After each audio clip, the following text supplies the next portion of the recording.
አይናፈር አይደለም ግን በቃ ምንም አልፈልግም። እንዴ አረ ችግር የለውም ገባሽ እኮ ነኝ። ሰውዬ ምንም አማርኛ አይገባህም ልበል? ምንም አልፈልግም። እና ታዲያ ለምን ነው እንገናኛለሽ? ላስጠነቅቅ ማለት ሰማኛለህ? አሁን የመጀመሪያ ነው ብዬ አልፌያለሁ።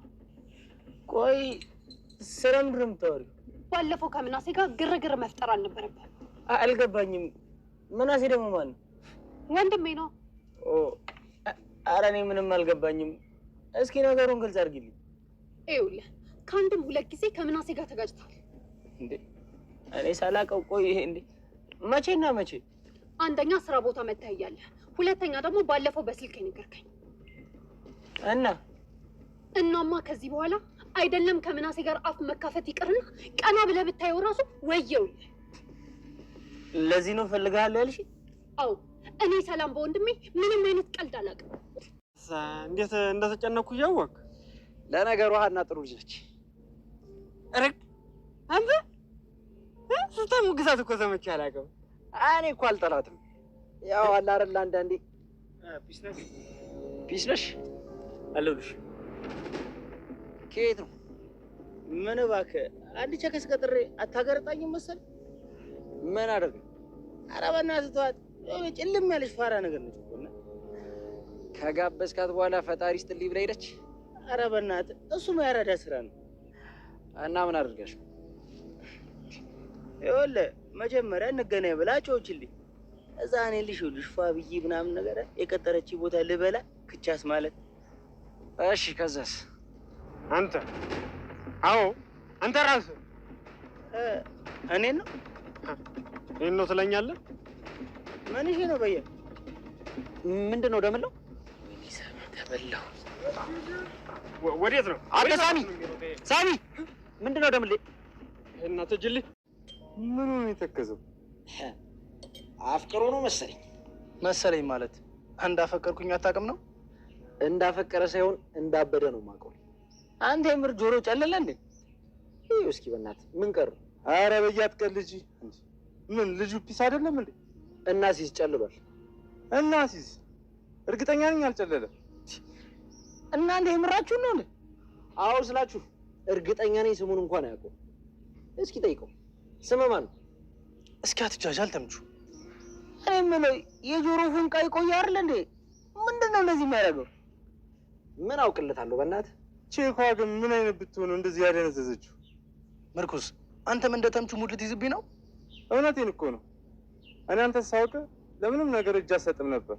ስማ ምርኩስ፣ ቺኳን ብታያት ማለት ነው አንቺማ ረዥም ነሽ እንዲህ ጣሪያ ነሽ እኮ እሷ እንዲህ የምድር ጌጥ። ምን ማለት ፈልገህ ነው? አጭር ነው እያልከኝ? ኧረ በፈጣሪ ስም ከእሷ አንጻር አንተ ስትታይ መለሎ ነው። ወይኔ ጆሮ፣ አንተ ልጅ ግን ለምንድን ነው ከሀና ራስ የማትወርደው? አንተ ራስ ሰላም ጤና ይስጥልን። ውድና የተከበራችሁ የቻናላችን ቤተሰቦች በያላችሁበት ሰላማችሁ ይብዛ። ተወዳጁ ድራማ ኖላዊ ድራማ ቀጣዩን ክፍል ይዘንላችሁ መጥተናል። አብራችሁ እስከ መጨረሻው ቆዩ። ለዚህ ቻናልም አዲስ የሆናችሁ ሰብስክራይብ፣ ሼር፣ ላይክ በማድረግ ቤተሰብ ሆኑ። ወይዘሮ ሜላት ከሉሊት ጋር በጣም ኃይለኛ ከባድ ክርክር ውስጥ ገብተዋል። እንግዲህ ወይዘሮ ሜላት ከድርጅት ውስጥ ከገባች በኋላ በጣም በብዙ ሰዎች ዘንድ ተቀባይነትን አግኝታ በጣም ጎበዝ ሰራተኛ፣ ታታሪ ባለሙያ መሆኗን አስመስክራ ነበር። ነገር ግን ሉሊት ተቀናቃኝ በመምጣቱ በዛ ምክንያት በጣም ተናዳ ወይዘሮ ሜላትን ጠምዳ ይዛታለች ማለት ነው። ምክንያቱም በአለቃዋ ዘንድ በጣም ጥሩ ስኬትና ክብርን እያገኘች ስለሆነ በዛም ምክንያትም የተለያዩ እቅዶችን ስላወጣች በመጀመሪያው ቀን ነው ገና በመምጣቷ የጠመደቻት ሉሊት።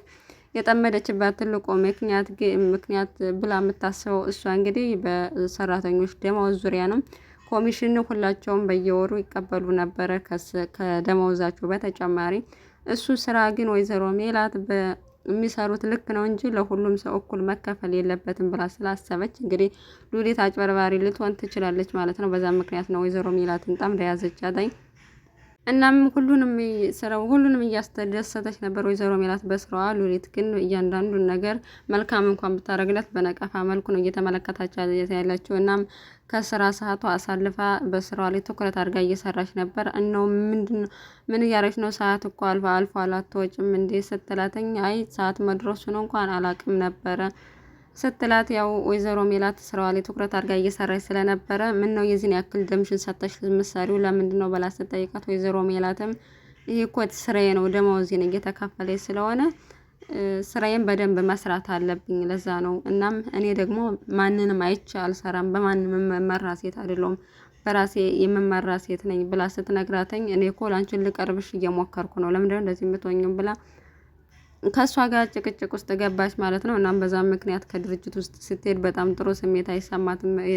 እናም በዛ ምክንያት ነው እንግዲህ ቁልፏን ረስተው ነበረ። ኢዩኤልም ማስጠንቀቂያ የሰጣት እችን ወይዘሮ ሜላት ጋር ያለሽ ነገር ጥሩ አይመስለኝም፣ እሷ ከመጣች ወዲህ ጥሩ ስሜት ያለሽ አይመስለኝም፣ የሆነ የተረጋጋሽ አይመስለኝም እና ወይዘሮ ሜላት ጋር ሰጣ ገባ ውስጥ ባትገቢ ጥሩ ነው። ምክንያቱም አለቃዋ በጣም ስለወደዳት እና በሷ በጣም ስለሚተማመን ኃላፊነት የድርጅቱን ኃላፊ እንድትሆን ራሱ ቦታ ሰጥቷት ነበር። በዛም ምክንያት ከሷ ጋር እንደዛ አይነት ጭቅጭቅ ውስጥ ባትገቢ ጥሩ ነው ብሎ መክሮ ሰጥቷታል። ያንን ስትሰማ ደግሞ የበለጠ ነው ያበደች። ጭራሽ ብሎ ደግሞ የድርጅቱ ኃላፊ ያደረጋት ብላ ማለት ነው። እና ምክንያቱም ኃላፊ ከሆነች ወይዘሮ ሜላት አለቃዋ ነው የምትሆነው። በዛም ምክንያት እንግዲህ ምንም ጥሩ ነገር እያሳየቻት አይደለም ማለት ነው። በሌላ በኩል ወይዘሮ ሜላት ከስራዋ ከወጣች በኋላ ወደ ቤት ስትመለስ ድንብላል ምግብ እየሰራች ነበረ።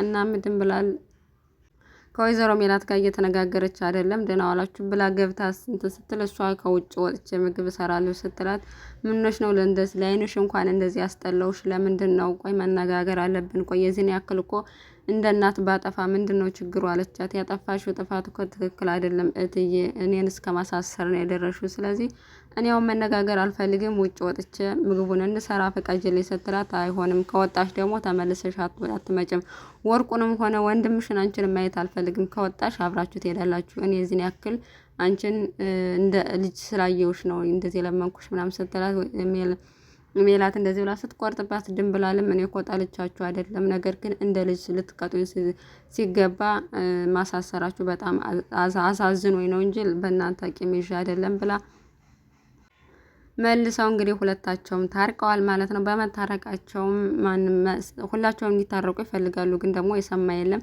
ምናሴም ታርቃችሁ ነው ወይ ብሎ ሲነግራተኝ አዎ ታርቀናለኝ ብለው መለሱለት ማለት ነው። እናም ሰላምም ከልጁ ጋር እየተነጋገረ ስለነበረ ለምንድን ነው ምንና ነው እቺ ልጅ ምናምን ሲላት እኔ ምን አውቃለሁ ምናምን ብሎ ችላ አለ። እና የተፈጠረ ነገር ስራ ቦታ የተፈጠረ ነገር አለ ወይ ብላ ወይዘሮ ሜላትም ጠየቀችው። እኔ ምንም አውቀው ነገር አለ፣ ለምንድን ነው እንደዚህ ችላ ያልከው? እሷ እኮ እህትህ ናት፣ ስለዚህ ኃላፊነት ልትወስድ ይገባል በሚፈጠረው ነገር ሆነ ስትለው እሷ ሕፃን ልጅ አይደለችም ትልቅ ልጅ ናት፣ ራሷን የምትጠብቅ ልጅ ናት ብላ መለሰችለት። ግን በእሷ ስለተቀየመ ነው ማለት ነው። ምክንያቱም እኔ ቆሜ መቅረት አለብኝ ወይስ ከመቼ ነው እኔን የሚቀርቡ እና በአንተ ምክንያት ቆሜ መቅረቴ ነው ወይ? ቆይ ለምንድን ነው ወንዶች ወደ ህይወት የሚመጡት ነው ወንዶች ሁሉ የምታባረራቸው ስትለው መቼ ሲጀመር አንቺ ጤነኛ ወንድ ቀርበሽ ታቂና ብሎ በዛ ምክንያቱ እንግዲህ ምናሴ ከእህቱ ጋር የተጣለው። ግን ወይዘሮ ሜላት እዛ የተፈጠረውን ነገር ሁሉ አላየችም። ሰላሚናም ቢሆን ልጁን ያን ያክል ሌባ እንደሆነ ብዙ ነገሩን ታውቃለች። ግን ደግሞ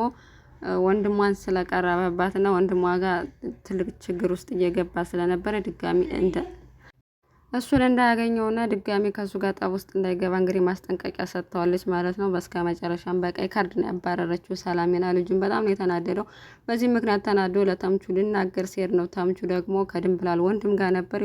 የድንብላል ወንድም ደግሞ ከዚህ በፊት ወርቁ ሲሰርቀው ስለሚያውቀው ሲያየው ደነገጠ ማለት ነው። ልጁ ግን የሰረቀው ልጅ ግን አላስተዋለውም። የድንብላል ወንድም የሰረቀው ወርቁን የሰረቀው ልጅ እንደነበር አላወቀም እና ለተምቹ እየነገረው ነበር ሰላም ጋር የተፈጠረውን ነገር። ልጁ ግን አንተ ሌባ ብሎ እያሯሯጠ ይገኛል። እናም በስከ መጨረሻም እንግዲህ ሌባውን እጅ ከፍንጅ ይዞታል። አሯርጦ ይዘዋል አይዘው የሚለውን እንግዲህ የምናይ ይሆናል። ነገር ግን ቢያንስ እንኳን ፊቱን ስላየው ለተምቹና ለጆሮ ካነገራቸው ጆሮና ተምቹ ስለሚያውቁት ልጁን አንገቱን ይዘው ወርቁን ያስመልሱታል ብለን ተስፋ እናደርጋለን።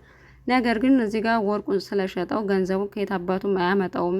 ግን ደግሞ ቢያንስ የተወሰነም የቀረ ነገር ካለም ስለሚያስፈልጋቸው ነው ወይዘሮ ሜላት ይመልስላቸዋል ብለን ተስፋ እናደርጋለን። ምክንያቱም አይለቀውም ጆሮ ከዚህ በፊትም ከአንዴም ሁለቴ አግኝቶታኝ እባክህ ወርቁ በጣም ስለሚያስፈልገን የቤተሰብ ገንዘብ ስለሆነ ሌባውን ፈልገህ አገኝልኝ ብሎ ነበረ። እሱ ግን አውቆ እሺ እያለ ራሱን እየሸወደው ነው ጆሮን እየሸወደው ነው እስካሁን የቆየው ማለት ነው። ነገር ግን እንግዲህ እሱ እንደሰረቀው ካወቀ ጆሮ ከጆሮ ጋር ትልቅ ጠብና ችግር ይፈጠራልኝ። ምንም የማይቀር ነገር ነው እና እስኪ ሌባው ይያዛል አይያዝም የሚለውን በቀጣይ ክፍል የምናየው ይሆናል። አብራችሁን ስለቆያችሁ እናመሰግናለን። ለዚህ ቻናል አዲስ የሆናችሁ ሰብስክራይብ፣ ላይክ፣ ሼር እያደረጋችሁ ቤተሰብ ሁኑ። እናመሰግናለን።